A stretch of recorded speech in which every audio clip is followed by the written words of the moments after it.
Good morning, everyone. I'm Constable Richard Chin, Public and Media Relations Officer for Peel Regional Police. I'd like to take a moment just to ask everyone to ensure their cell phones or devices are silenced. Thank you. On behalf of Peel Regional Police, I want to thank you for joining us here today and welcome you here to the Impaired Driving Memorial at Jinkusi Park in Brampton. I'd like to begin today by acknowledging that the land on which we're gathered is part of the treaty lands and territory of the Mississaugas of the Credit.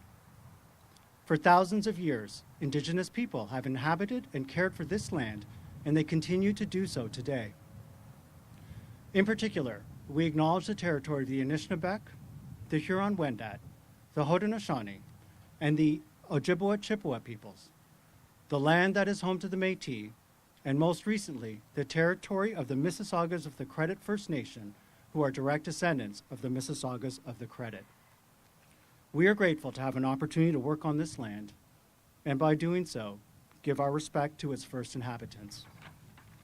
Welcome and thank you for attending our 2023 Holiday Season R.I.D.E launch. Today we have three speakers: Chief Duraiappah, Peel Regional Police, Ms. Dawn Regan, Chief Operating Officer for Mothers Against Drunk Driving Canada, and Mr. Bob Carreau, who will share with you how an impaired driver has significantly impacted his life. At the conclusion of our conference, there will be an opportunity for questions. A media release will be issued shortly after, and a full video of this event will be available on our YouTube channel, the Peel Regional Police YouTube channel. I'd now like to call upon Chief Duraiappah. Sir. Thank you and good morning. Chilly morning for us to be here, but we are launching our 46th annual Holiday Season R.I.D.E campaign, and that's the significance of today. As we know, R.I.D.E, which stands for Reduce Impaired Driving Everywhere, is the name of the program, but the goal of the program is to keep our roads safe and free from all impaired driving. This year's campaign actually launched on November 12th, and it will continue into the month of January this next year. But during this time, our community can anticipate more presence from our police service as our officers carry out R.I.D.E campaigns and R.I.D.E checks right across the region of Peel. So far this season, and that's since our campaign started on November 12th, our officers have stopped approximately 10,000 vehicles, have charged 79 drivers criminally for impaired driving related offenses, and given an additional 70 other drivers 3-day warnings. These are staggering numbers, and this R.I.D.E campaign is just getting started. So I just ask you to reflect on how great these numbers are, regardless of how many years we've been doing R.I.D.E campaigns. Since 2018, in the region of Peel, sadly we have seen a tremendous amount of road fatalities, whether they be motor vehicle collisions or even pedestrians involved. But what we have seen is the number of fatalities that are related to impaired driving related is approximately 30 for the region of Peel since 2018. So I ask you to reflect on that. Those are drivers whose condition was compromised by drugs or alcohol. This other side of today is that it's not just about statistics, but there are people affected by this, not just the victims of these collisions, but mothers, fathers, brothers, sisters, friends, the extended family. And today we're very grateful to have Bob with us, who you're going to hear, who is a family member affected by impaired driving. But Peel Regional Police, alongside our partners, remain dedicated to enforcing impaired driving. The laws surrounding it, educating people, mitigating some of the issues that we see in the community, and the consequences of impaired driving are our priority. Just a reminder though, our efforts to reduce impaired driving don't just happen at the holiday season. This is a commitment we have here in Peel all year round. As we enter the holiday season, I just want to remind people that you all play a role to keep a road safe. whether it is encouraging those around you or you yourself to use ride-sharing services, public transit, or designated driver services. There are multiple options to keep you and the roadway safe. The cost of impaired driving is far greater than the cost of getting a ride home. I'd like to remind everybody that there are also certain drivers and classes of driving that are prohibited from having any alcohol in their system under Ontario's zero tolerance statute. This includes young drivers and experienced drivers, as well as commercial and business drivers. Now, I'd like to take the opportunity to thank Mothers Against Drunk Driving Canada for coming today and their invaluable partnership. As you know, we're behind the memorial wall. We're in front of the memorial wall. M.A.D.D has been a pioneer in the battle against impaired driving. And we've seen that and their impact not just on supporting victims, survivors, and families and educating, but also influencing legislation and how we see impaired driving nationally. Their efforts and advocacy have a direct impact on making the road safe, particularly here in Peel Region. And before I introduce our partners at M.A.D Canada, let me leave you with one clear message. Do not drive under the influence of alcohol or drugs. Please take care of your family and friends and those around you. This is a shared responsibility. My final message on behalf of Peel Police is to ensure that if you do see an impaired driver, please call 911. I wish everyone a safe holiday season, and I'd now like to introduce Don Regan, the Chief Operating Officer for M.A.D Canada. Don, thank you.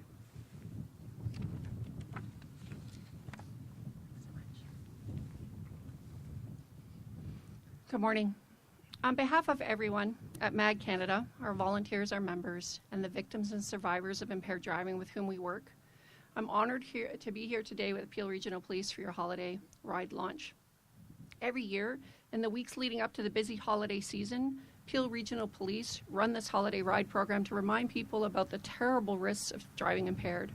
The lives lost and injuries caused by impaired driving are devastating and 100% preventable. Life is never the same for families who have been impacted by impaired driving. The obvious goal of sobriety checkpoints is to detect impaired drivers, but they also serve a very important tool for deterrence. Well-publicized, highly visible campaigns like this increase the perceived likelihood that if you drive impaired by alcohol, cannabis, or other drugs, you're going to be caught. We are pleased to be part of this launch and to offer our support throughout the campaign in pursuit of a shared goal to prevent impaired driving. Police are among M.A.D Canada's most important partners in our mission to stop impaired driving. They work with our chapters and community leaders across Ontario and the country. They lend their support to many of our local activities throughout the year, especially our annual holiday awareness campaign that's taking place right now called Project Red Ribbon. We join with Peel Regional Police and others to remind Canadians that getting behind the wheel is never worth the risk. It's not worth losing your license. It's not worth the heavy fines. It's not worth a possible jail sentence.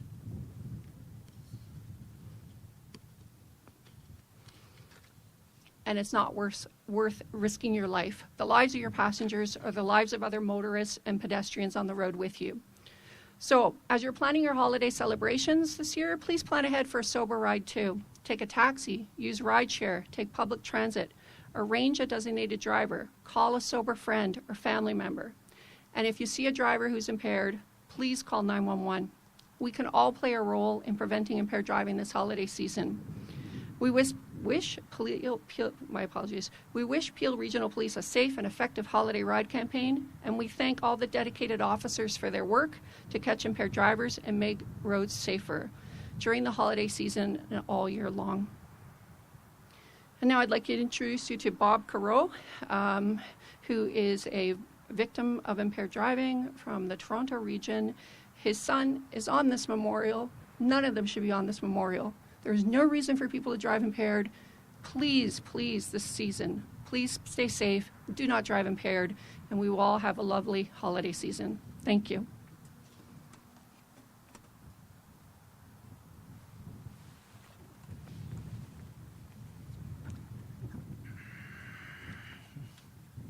morning, everybody. My name is Bob Carreau. I'm the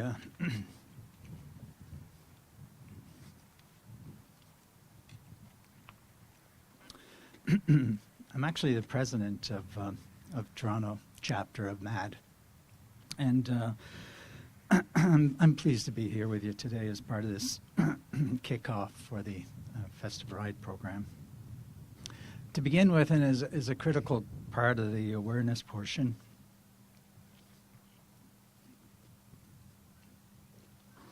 I'd like to share with you a short story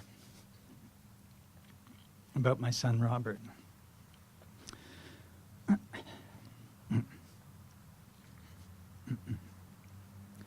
3 years ago,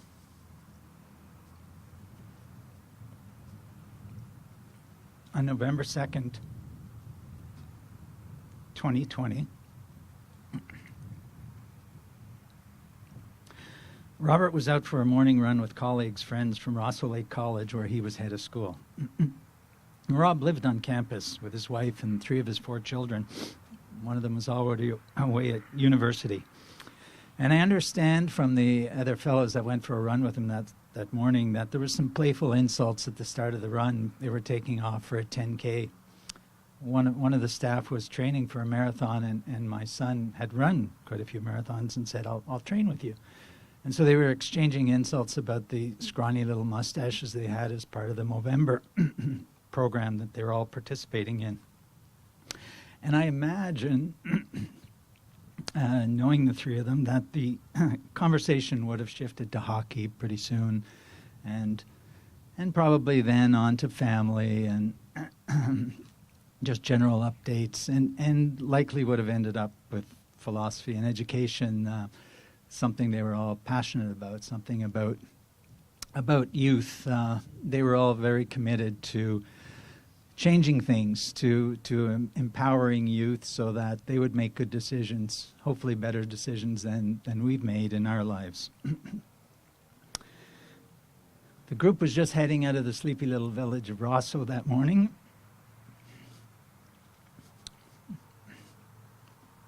When an impaired driver came through the community at high speed, by his own admission. He struck Rob mid-stride.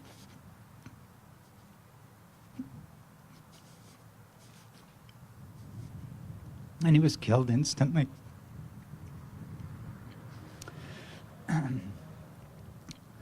You can imagine the sorrow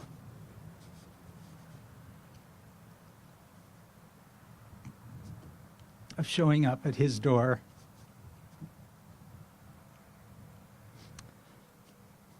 to tell his beautiful wife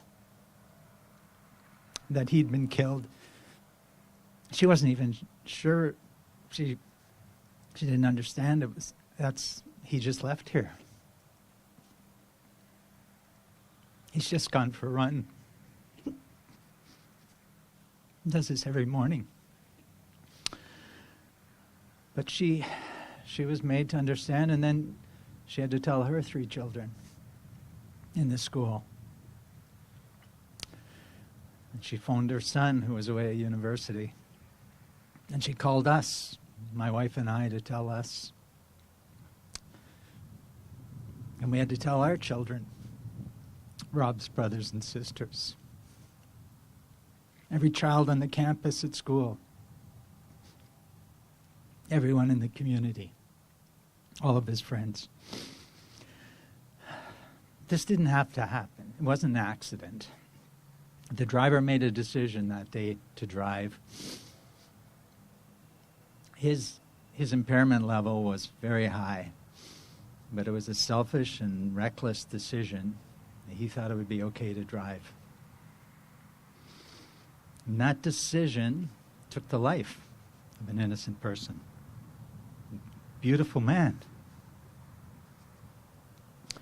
And Rob's is just one story. It's just one story. One so tragic story. But there's many stories. There's many stories like this. Hundreds of Canadians are killed every year. Thousands are injured from impaired driving. I'm sure that you, like me, find that number shocking and unacceptable. With the holiday season upon us, this is going to be a busy time. All our calendars are full, and the risk of impaired driving is high. This project reminds us that we have to be responsible. We have to drive sober.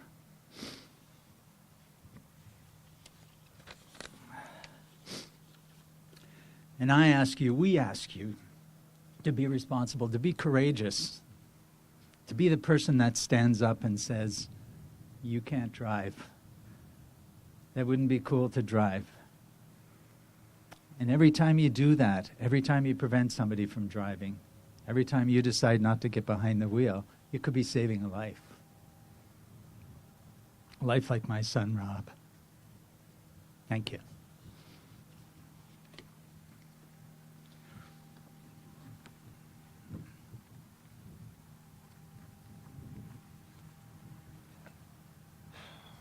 Thank you, Mr. Carreau, for sharing your story. I think we're all privileged to hear that. This does conclude our portion. I'd now like to give anyone an opportunity if they have any questions. What I would ask, if you do have a question, please make sure it relates to this conference that we're doing today. Sir? Yeah, please use the microphone there.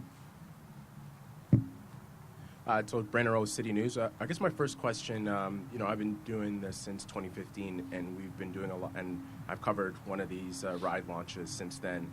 So I guess my question to police is, what do you think needs to be done to kind of get that message hammered in? Because, we continue to do this, and unfortunately we still see, names being added to the memorial wall. Thank you for the question. And, there's a certain element to this that is built in optimism, right? First of all, we've seen, you mentioned since 2015, and I gave out some data since 2018. We've lost 30 lives just here in Peel for specifically impaired driving.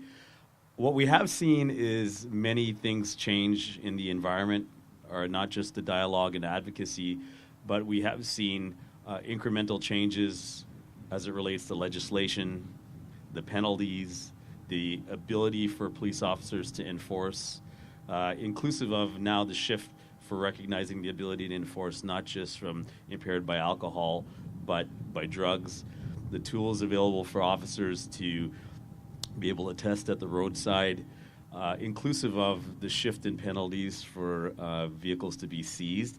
So we've seen through advocacy, emphasis, this continued, need to do things like today, shifts in systems around us.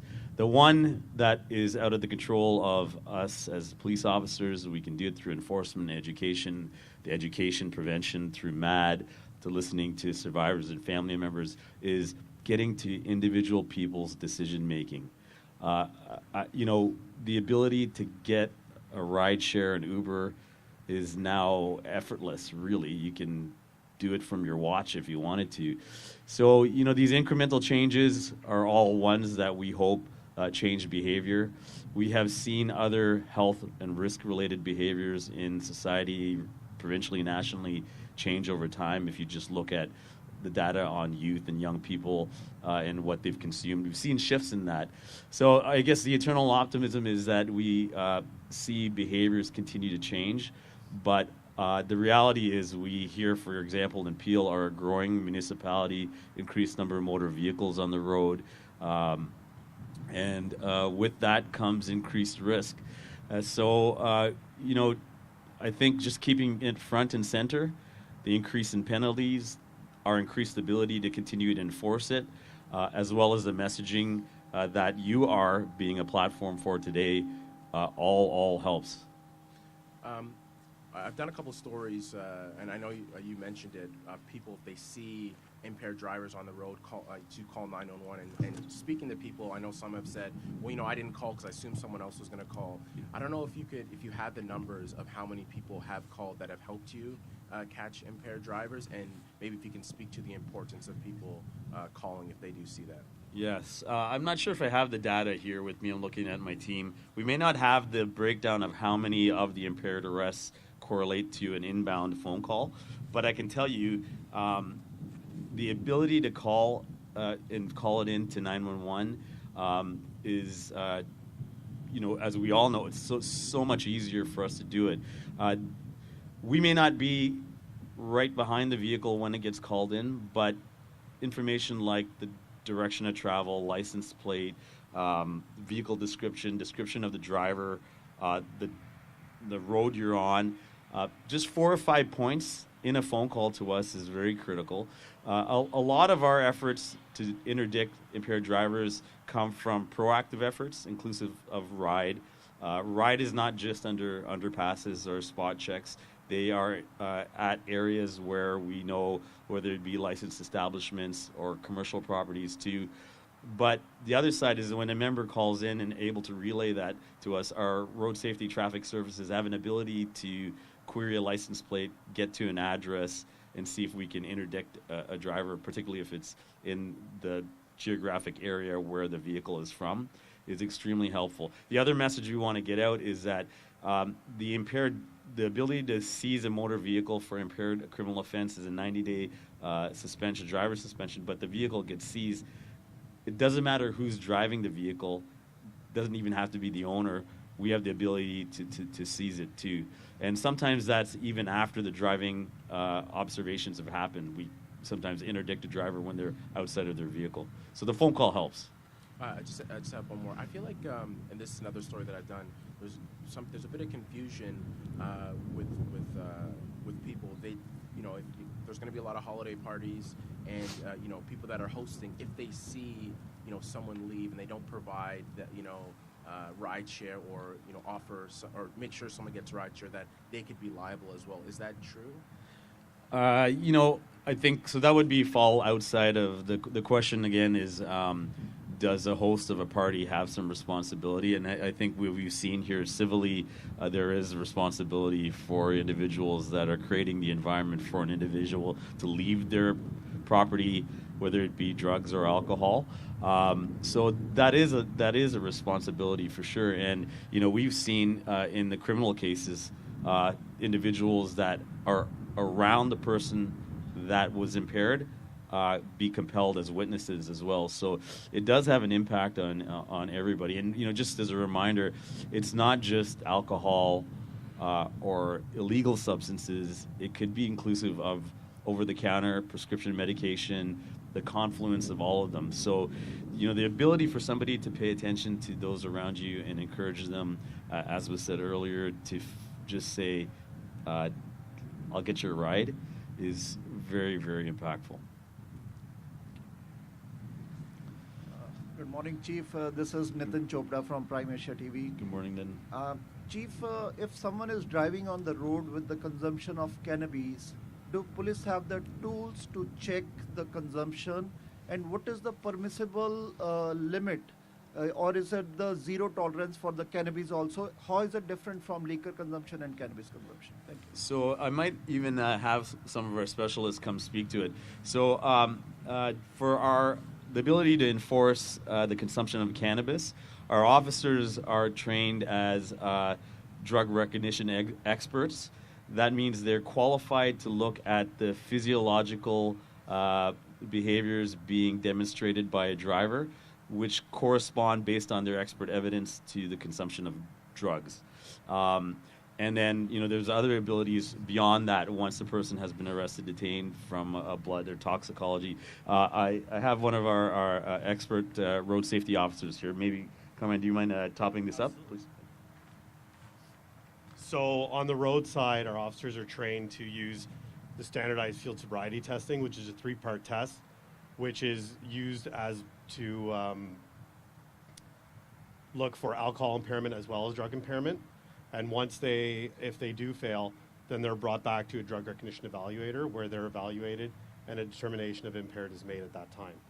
The legal per se limit for cannabis is 5 nanograms of THC per milliliter of blood, would be the per se limit, and that is by blood concentration. Thank you.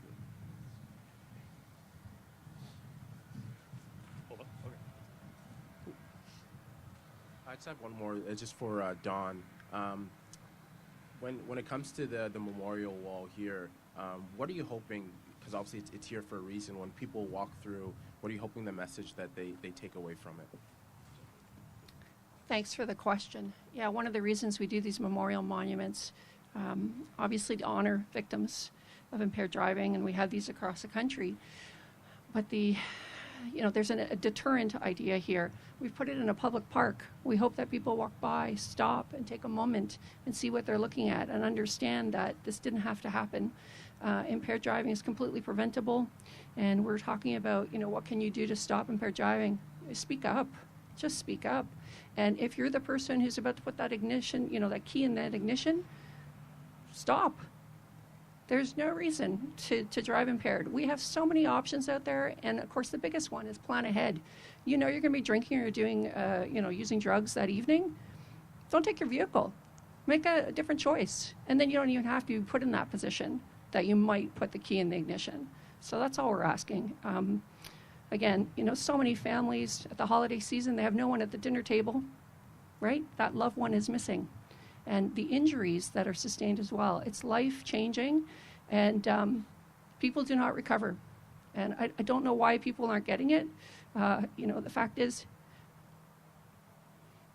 yeah, it's just it mind boggles, really, it does. There's no reason for impaired driving, and we need to do better as a society to make sure that we make the right decisions and plan ahead. Just drive sober.